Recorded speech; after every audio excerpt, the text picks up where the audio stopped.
Hello, everyone. I'm Bill Raggio. I'm a senior fellow at Foundation for Defense of Democracies and editor of FDD's Long War Journal. And this is Generation Jihad, the podcast that covers all things from what used to be known as the global war on terror, but what we now call the Long War. And boy, is there a hot conflict in this Long War.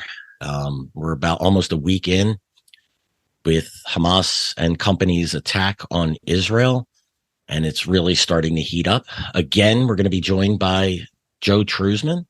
Joe is my friend and colleague at Foundation for Defense of Democracies. Joe is a research analyst at FDD, as well as a contributor at the Long War Journal. Look, if you want to know what's happening, if you want the latest news, follow Joe at Joe Truzman, TRUZMAN. Give Joe a follow on Twitter. He's got his updates. He's keeping me up to date. I mean, it's the first thing I do when I wake up. I take a look at what Joe has to say. Then I take a look around the news. Joe's always ahead. Joe, welcome back to Generation Jihad. You've been a fantastic resource on this in the past, and with what's going on now, you're just making my job so much easier. Welcome back to Generation Jihad.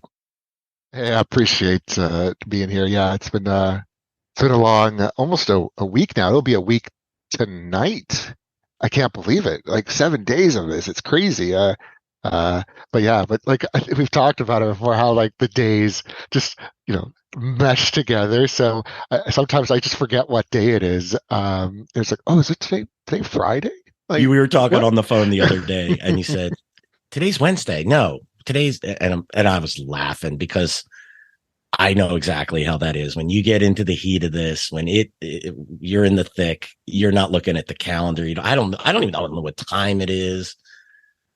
Weekends, what are weekends? So yeah. Welcome to the suck, Joe. I, yeah, thanks a lot. But yeah, no, yeah, it's tough. So, but I'm managing, all right, and I'm getting some sleep, not as much sleep as I want, but again, we're getting through barely. Yeah, it's a struggle. You'll find we all find that balance in these tough times, and but I really do appreciate what you've been doing, Joe. I'm not lying when you say you're making my job easy for me. It's really hard to sort through the news and figure out what is happening, and you do it in a fashion on Twitter that is, you're just digesting that information. You're getting the important information, the stuff that I want to see. And I'm certain that those who are following you, I mean, I know your readership has gone up significantly during this, and as well it should, because you're just a fantastic resource on this. And, again, I'm going to thank you. I know you're doing your job. That's how you think about it, but the work is valuable. So I appreciate it. Yeah, it's definitely hard, and there's a lot of, and we could talk about this after, but there's a lot of facts out there, right? And there's a lot of just nonsense. But the thing is, for a lot of people that are just tuning into this conflict, right? They've never heard about Hamas, or other Palestinian groups. They don't know, right? So I mean, so it's what I'm trying to do is just publish the right information, the right facts from my sources, and so on and so forth, and share my expertise, because I've been tracking these groups for years now, and I know how they operate. I've observed I've observed conflicts already between Israel and Hamas and other Palestinian groups. So I have an understanding of this already. Okay, so yeah, that's what I try to share here. So I'm happy to hear, that there are people that are reading the information that I publish or that I write, or everything I do on Twitter, for example. So it's really a pleasure. It's and I'm sure you understand this, Bill. It's not even a job for me, really. I mean, it is a job, but I don't see it like that. It's just something that you do, right? That I enjoy call it doing. a bizarre labor of love. Right. Um, Exactly.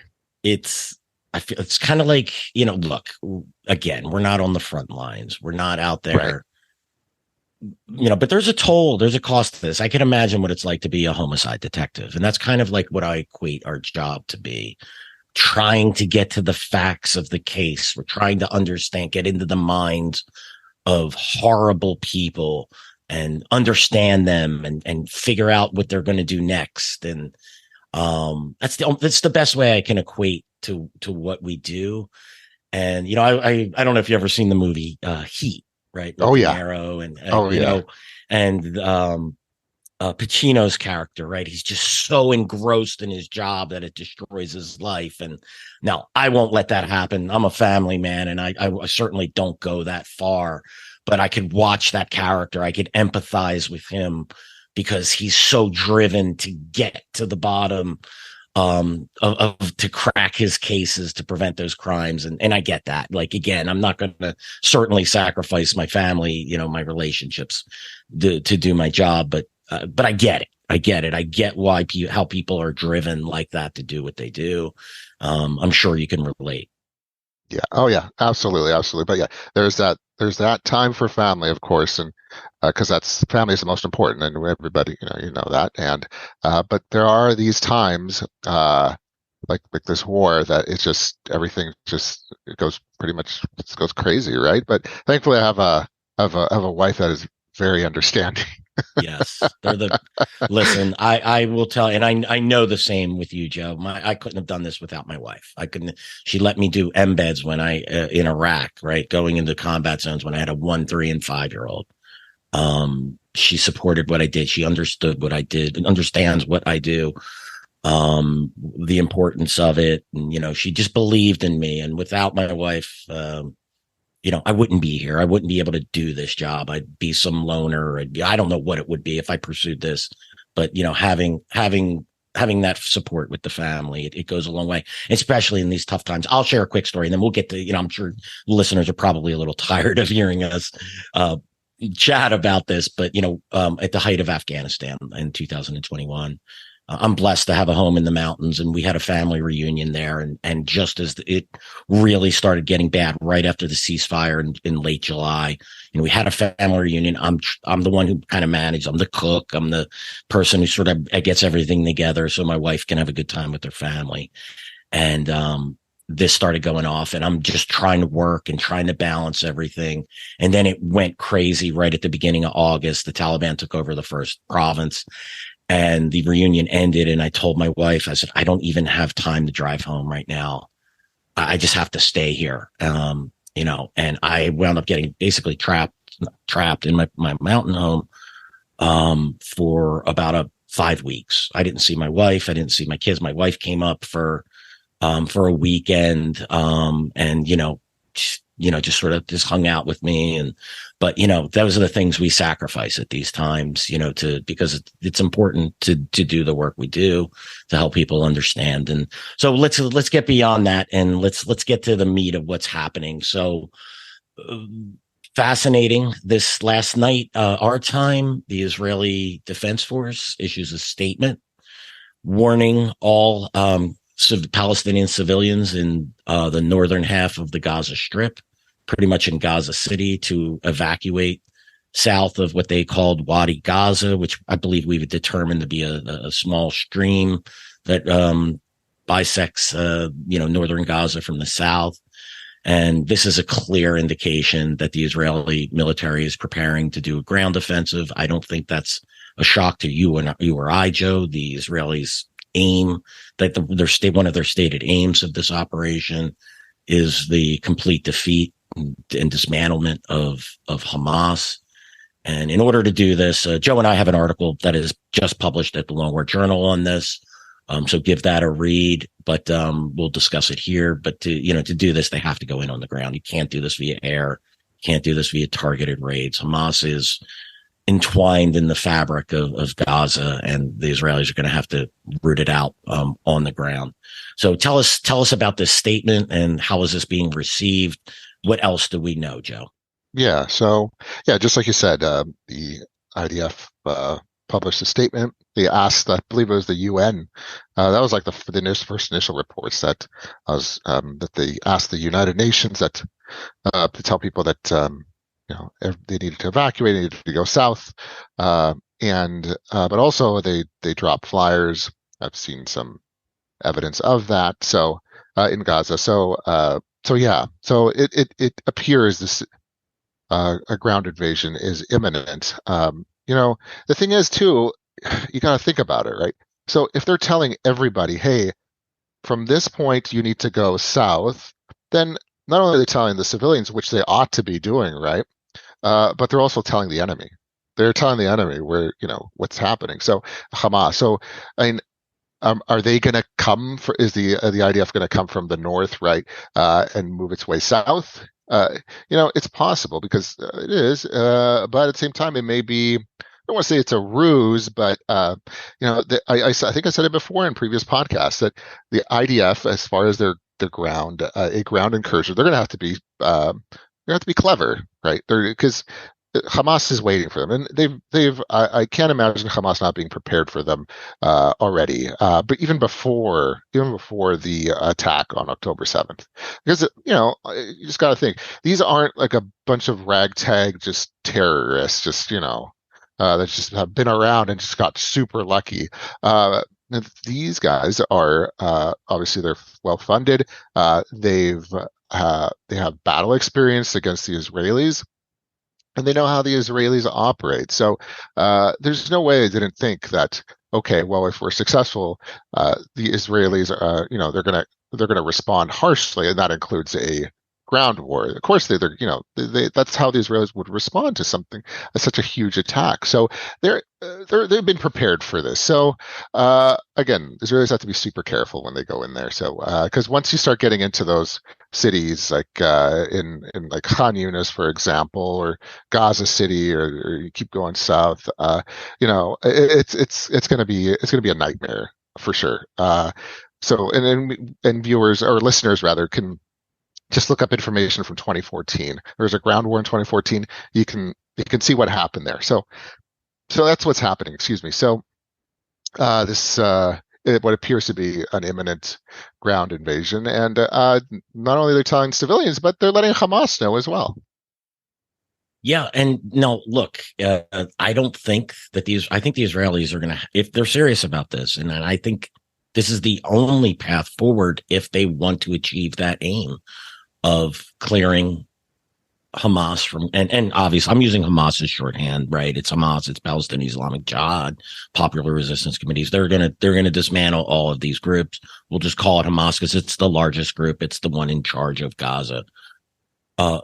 They have to do this, on the ground. It's going to be people need to be thinking in terms of Fallujah, Ramadi, Mosul, Tal Afar, things of that nature, where it's the only way to root out these organizations, and they can't stop just at northern Gaza. So I think the way this will work is they'll clear an area, and it's going to be heavy fighting. And look, if Hamas decides to squeeze out to the south, they'll clear that area. They'll let people back in. They're gonna have to process them. They're gonna have to vet them. They're gonna have to take specifically give a hard look to the military age males. And I'll tell you what, in Gaza, what is a military age male? Is it 10 and up? Is it 12 and up? Is it 16 and up? It's horrible. But these are going to be some tough choices and some tough visuals that the Israelis are going to deal with.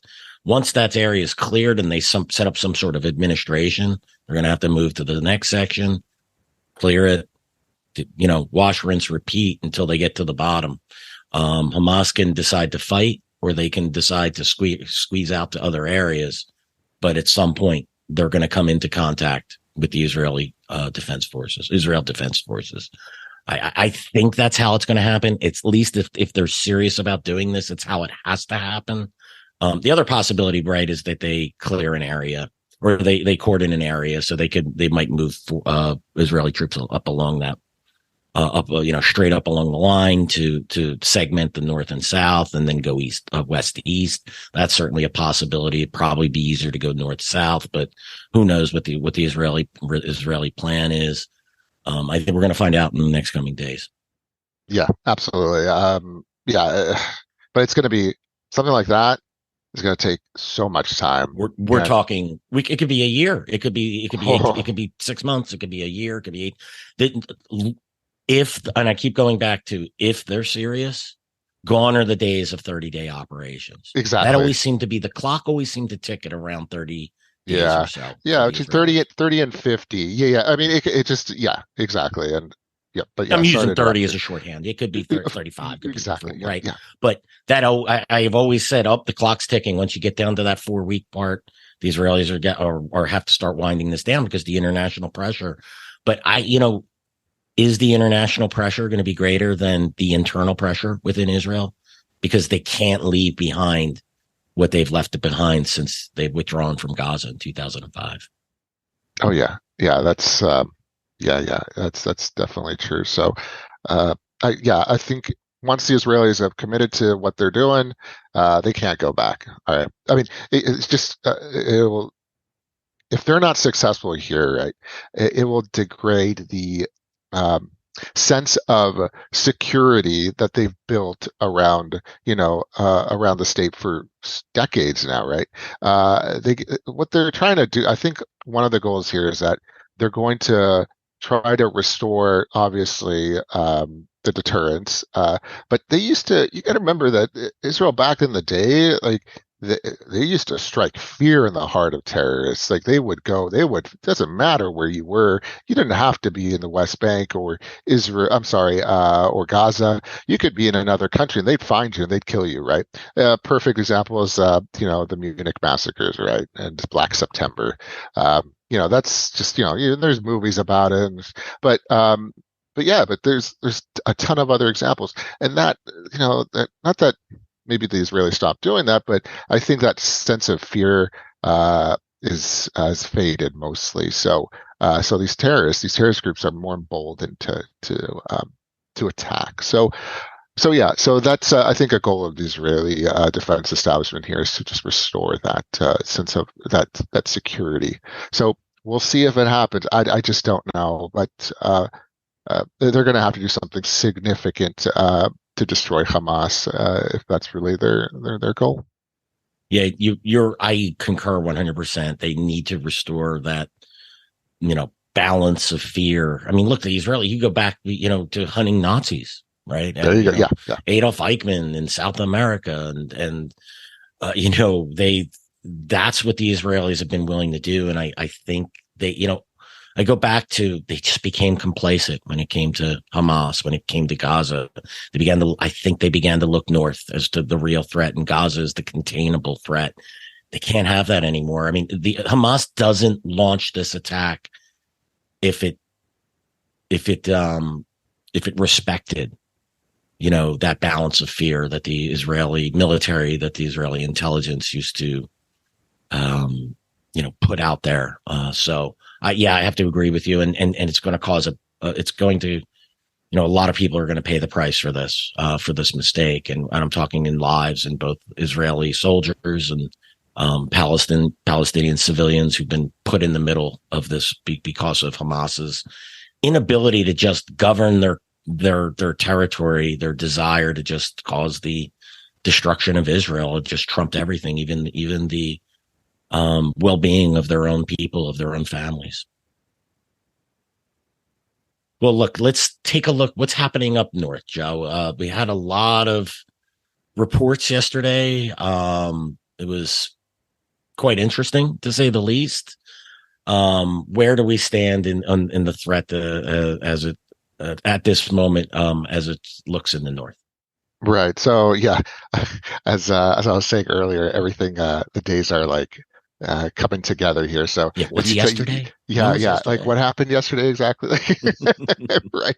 So, but no, so there have been false alarms or false alerts in the north several times already, and that which caused a panic. People thought, there was either drones or rockets being fired by Hezbollah or other or Palestinian armed groups towards northern Israel. However, some of that has been false. It was a false alert for whatever reason, misidentification, human error. Who knows? But today, just I guess maybe a couple hours ago, there is some activity there in the Lebanon border, and I can't tell you exactly what happened because the reports are still pretty fresh. But I know the IDF is retaliating, responding. They published a statement. So something did happen. When the IDF says we're responding to, we're firing artillery into southern Lebanon, that means because something actually happened. So they're not just going to do it to do it. Okay. So that area is still active. The Syrian arena right now isn't as active. Nothing's really happened that I've seen in the past few days since we last talked. So that's good news. The West Bank is a little hotter today than it has been in the last few days. When I mean hotter, shooting attacks against, let's say, Israeli settlements and IDF soldiers. I can't say if anybody has been killed, but there have been statements by Palestinian terrorist groups like Al-Aqsa Martyrs Brigades claiming responsibility for shooting attacks. So that's even though that's been going on for the last few weeks, last couple of years actually. Today it seems like a little bit more than usual. So these fronts, there are a couple of fronts, yeah, that they're becoming more active, it seems, and I expect it to be even more active uh, as this war goes on, especially when there's a ground war, and of course, the biggest concern is from Hezbollah in the north. Yeah, absolutely. So before we're going to turn to that, I'm going to ask you a little to detail some of the Iranian backed groups, obviously Hamas and Palestinian Islamic Jihad in Gaza. But let's circle back in a moment and look at some of these groups that are operating in the north and the West Bank. But what is the Palestinian Authority's response in the West Bank? What has been their response to all of this? Right. So they make their statements. Okay. Of course they're going to make statements supporting the Palestinian people and deriding the Israeli response, of course. That's what they do. I mean, one What could was their say, response to the? How did they respond at all after Hamas launched this attack? Did they celebrate it? there was there was like statements of. The problem is the PA doesn't like Hamas. Right, So exactly. So they're kind of in they're a not. bind here, right? Yeah, they don't. So, but what I think they've been doing, there may be a statement out there supporting what happened. Maybe they don't mention Hamas directly, but I can't recall. There's just so much, and that's something else I just wanted to quickly say is that there's so much data, so much, and we can go over this after, so much information coming through. It's just like I can't handle all this, right? It's a flood. Yeah, it's like it's from everywhere, so you can't catch everything, right? So what you do is you just focus, try to identify the important, let's say, important fronts or important news, and then just stick with that because, yeah, like it's too much. Like monitoring Tzeva Adom or red alerts where rockets are possibly being fired. You know, I just don't even, I ignore it mostly now. It's just too much. I have It's other stuff to background do. noise. Yeah, it's all background noise, but in general, just like on a normal day, something like that would be big news. So anyway, so yeah, back to the Palestinian Authority. Just really quickly, the last 2 years there's been a huge wave of violence in the West Bank. We've talked about it before, done podcasts, we've written about it on Long War Journal in detail, especially about the groups involved there. And yeah, they've basically undermined the Palestinian Authority, Hamas, Islamic Jihad, a bunch of other groups. So right now, what I'm seeing from the Palestinian Authority is, as far as they're concerned, is that they're just kind of, I don't know, they're almost like on the sidelines right now. Yeah, it's like, okay, yeah, we exist, and here's a statement, and we support the Palestinian people. We're against the bombing of civilians in Gaza. I think he did say something about. Uh, he said something along the lines of being against violence against civil sides, something like that, to that And effect. you're So referring to Abbas. Abbas, I'm sorry. Yes, the Mm, Palestinian Authority president. Yes, apologies. So, that's okay. yeah, so it's he's trying to, I don't know, he's doing He's his thing. So, riding the line. yeah, exactly, because he doesn't want to piss off his constituents. Because then they'll just call him what I've seen many, many times. I'll just call him an agent, and I say this in quotes, an agent of the Zionist entity. I know it sounds crazy, but that's how they refer to him a lot.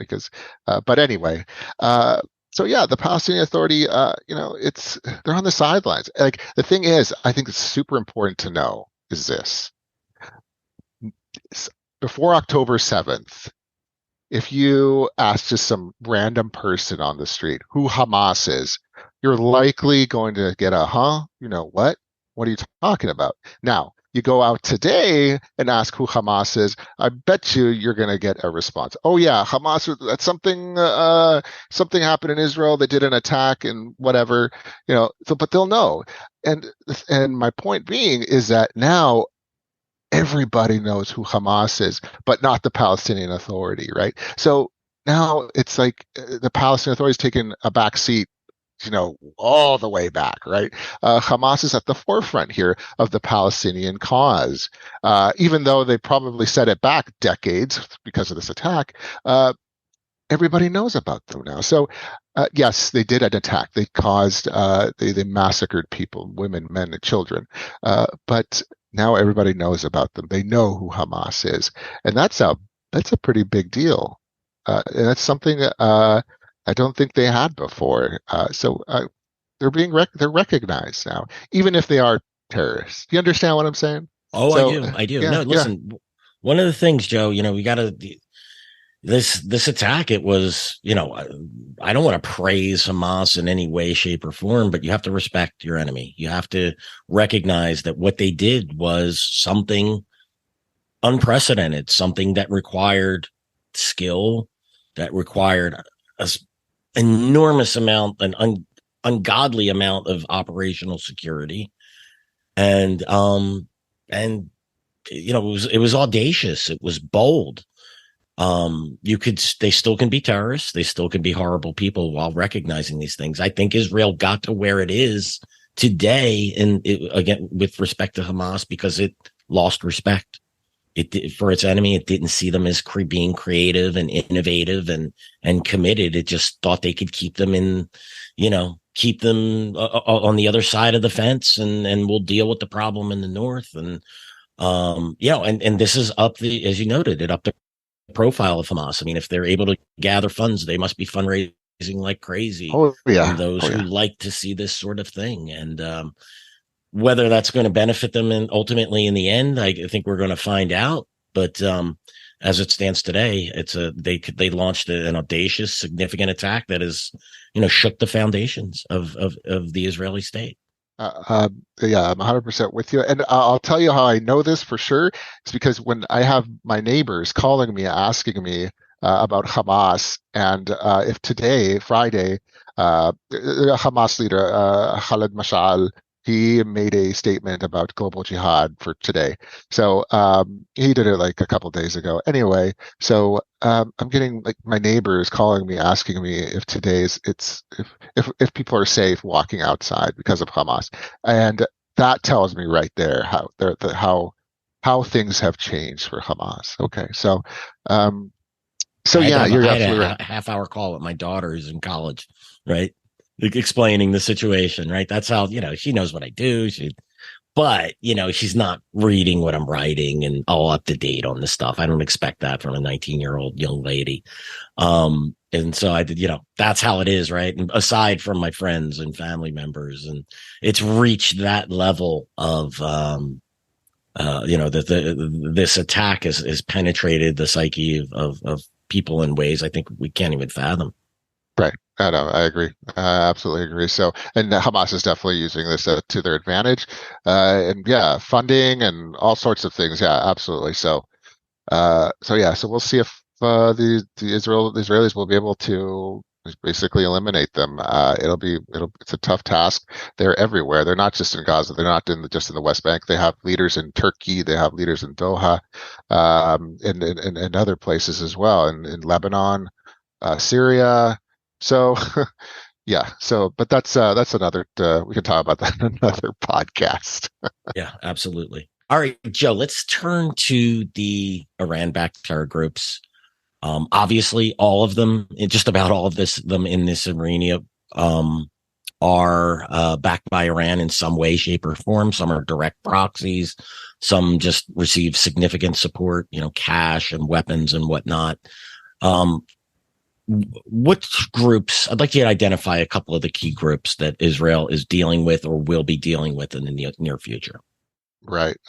So it's it's kind of not hard to say, but I could say for like example, Gaza, there's a few that are involved with Iran. Obviously, the big ones, Hamas, Islamic Jihad. Then you mentioned it, the Popular Resistance Committees. That's one. And there's also like, for instance, a Fatah affiliated group, and they're Hamas affiliated, called Abdul al-Qadir al-Husseini Brigades.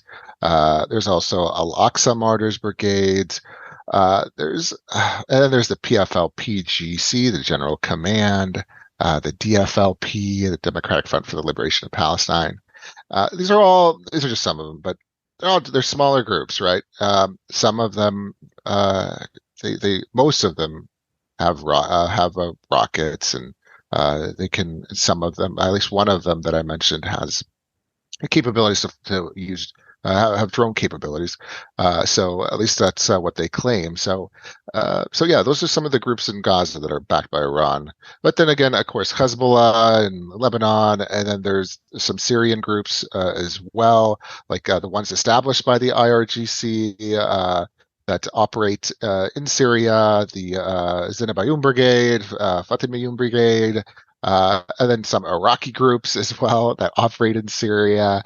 There's one, Al-Nujaba, for example. So those are some of the groups that are threatening, right? And we've seen statements being published already. We've written about it in Long War Journal actually the last few days. So, but it's not just. But yeah, so it's just these groups that are threatening. Even the Houthis are threatening to join the war, the war against Israel. So it's probably a lot of bluster too. But again, everyone's just. I think we're all just looking at the ground invasion, and then what will happen after that, how it'll set it off. If groups will, especially, I'm really curious about the groups in Syria if they're going to start firing, mortars or sending drones, things like that. Even the IRGC may get involved because they operate in Syria, right? They may send drones to And they've eastern been Israel. targeted by Israel in the past, their Oh leaders and their yeah. commanders. Yeah. Yeah, absolutely. So the IRGC can get involved, right? So, and I think it's something super important that our listeners need to hear. And it's this. So we've heard for the last almost a week now, which I still can't believe, that Iran. There's been reports that Iran is green lighted this attack, and then there's others that say, oh no, maybe they provided weapons, but they're not involved, right? And we've seen this back and forth thing going on. So I'll say this: proxies are created uh, to establish a way of deniability, right? It's to deny that someone that you're involved. That's what Iran has done, right? They're and they not only the proxies like Islamic Jihad and other groups. It's just what they're trying to do is they're there because of plausible deniability for Iran. Other groups like the ones backed in the ones funded like Hamas and others, but they're funded, they're armed. They is Iran's not doing this just to be nice and here you go, have some weapons and enjoy the money that we're giving you. It's not like that. They're building influence, right? And it's just plausible deniability. That's why proxies are created. We've seen this in Iraq so much. It's just especially specifically with Iran. It's just to me, it's like mind-boggling. Like this is what's happening here, and we've seen this before plenty of times. Why would it be any different now in this case, right? And we know there's evidence that Iran is absolutely involved with these groups. So yeah, I just wanted to get that out. It's plausible deniability. That's why proxies exist. That's why groups that are receiving aid, receiving funds from Iran, they're there to basically shield Iran or shield the actual culprit from from being blamed. But yeah, absolutely, Iran is totally involved in this. So I think that's important for our listeners to understand. Yeah, this is their investment. This is what they've Exactly. invested in this and other terrorist attacks and other ways to weaken Israel for decades now. You know, you're 100% correct. It's plausible deniability. And on our side, what we, our friend Thomas Jocelyn always talked about was, he coined the term disconnect the dots. We know what Iran's doing. We see it. And yet people are out there, writing an apologia for Iran by saying, well, they weren't involved in directly executing the attack, and they weren't this, and they weren't looking for ways to disconnect Iran's hand in all of these operations. Hamas doesn't build its arsenal. It doesn't get the training and the money without Iran. Same goes for Hezbollah and the Iraqi terror groups and et cetera, et cetera. It's, I just don't understand.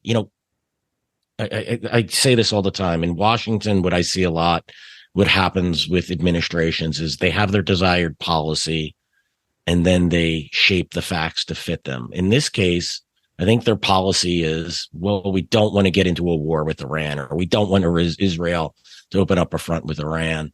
So we'll just pretend that there's no direct links so that, this doesn't have to happen, right?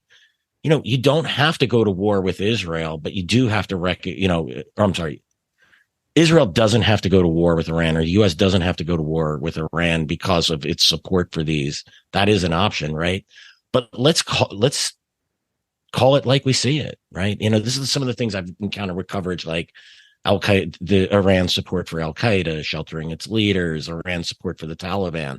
And people automatically, with the response I get is, well, that means you want to go to war with Iran. And I say, no, I'm not talking policy here. I'm just talking facts.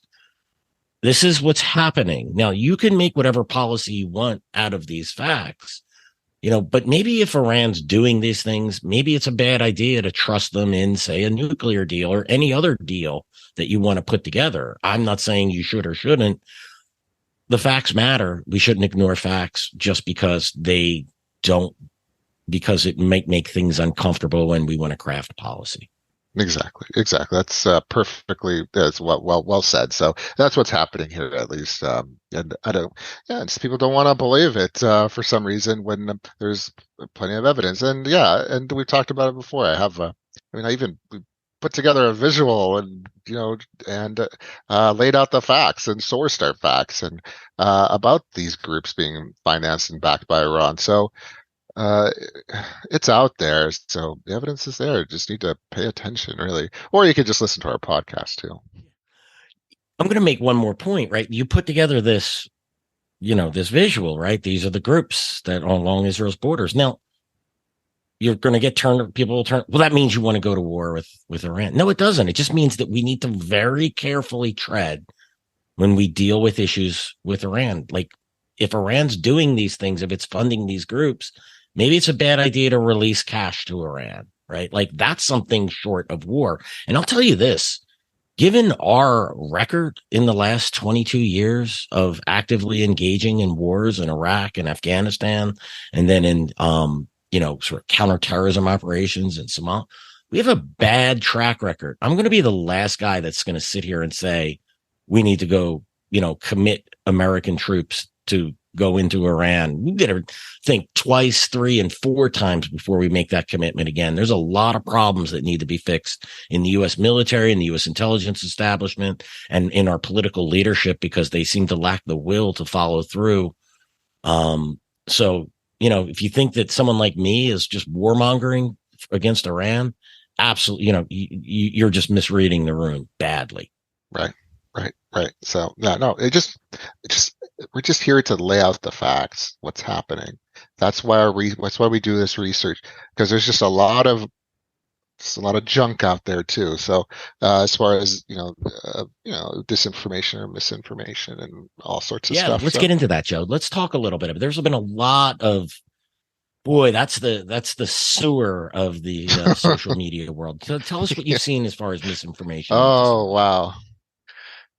Yeah. Where can I start? Yeah, right. And I have to keep this brief too.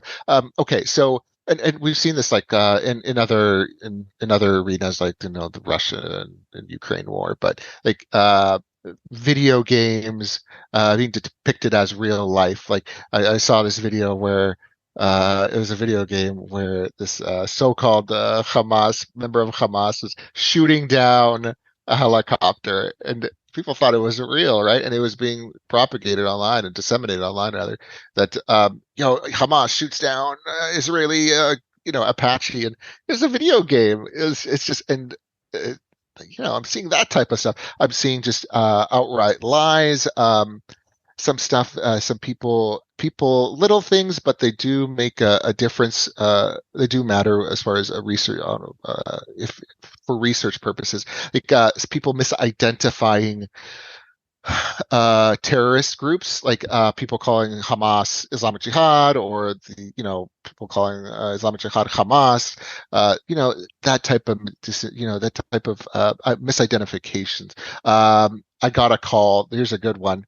I got a call from a person, I'll say, asking me, that they heard on social media, of course, that this was back in when the first like day or two after the attack, that there was Hamas members running around Tel Aviv, like shooting people. And he was asking me, "Oh, is this true, Joe?" I'm just like, "No." And so yeah, so it's that type of stuff that I'm seeing, and then just mistakes too, like again about groups and who's involved, and it just the or just weird stuff too, like people going online and editing footage to make it seem like something else happened, or something like to make it seem like nothing really did happen. There was one about CNN news coverage of these actual reporters having to run because there was a red alert of an incoming rocket, and somebody doctored the video and made it seem like it was all fake, basically, but in reality it was real. So just seeing stuff like that, a lot of stuff that I've seen in the Russia-Ukraine war, it's seeping into this. Okay, so a lot of doctored things, a lot of like doctored photos and videos. It's and I'm watching it and I'm just like, whoa, this is bad. But again, like I said earlier, I'm too focused on certain things right now. I can't just be out there trying to fight this information, like this, all these false statements, right? It's just there's too many, it takes too much of my time. So I just focus on just publishing what I know and just hoping that readers or listeners will follow. So yeah, so there's a lot of it going on, and it's totally going to get worse, absolutely, over the coming days. And so yeah, and there's a lot more to talk about, but I want to keep that brief. No, it's a the information component. As I look, I've been doing this for almost 2 decades now. Actually, I have been doing this for 2 decades now. Boy, am I old. The I've watched this just increase. When I started, it was blogs, right? And chat rooms and things like that. And it's gone from that to Facebook, to Twitter, to Telegram, to, just all kinds. It's just exploded into, and tracking this has been, it used to be so much easier. You were talking about, the difference between the groups and what groups and how it's hard to, with me doing Afghanistan, it was pretty easy, right? It was the Taliban and then their Al Qaeda allies, allied groups. They just fell under the umbrella of the Taliban. And then you had the Islamic State, right? Which made things a little more difficult, but the lines were very clear.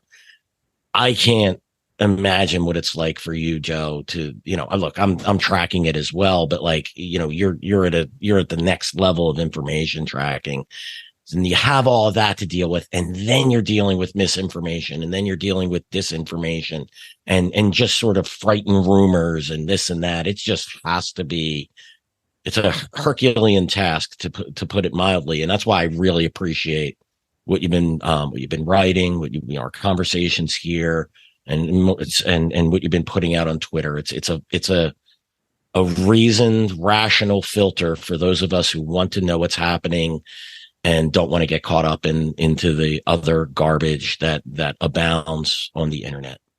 Yeah, absolutely. And I appreciate that, Bill. And just a quick thing, just for the listeners, yeah, Hezbollah had just, it's 8:47 in the morning Pacific time. Hezbollah has published a statement taking responsibility for another attack in northern Israel. It appears it was like an IDF position, possibly. So yeah, just adding that. So we'll see what happened. If there was any, I'm not sure if there was casualties or anything else. So just wanted to add that. It just came through. Yeah, it's heating up. Yeah, absolutely. Joe, thanks again for all you're doing and for joining us, taking valuable time out of your day to give us an update here on Generation Jihad. We'll be talking, I'm sure, in the next couple of days.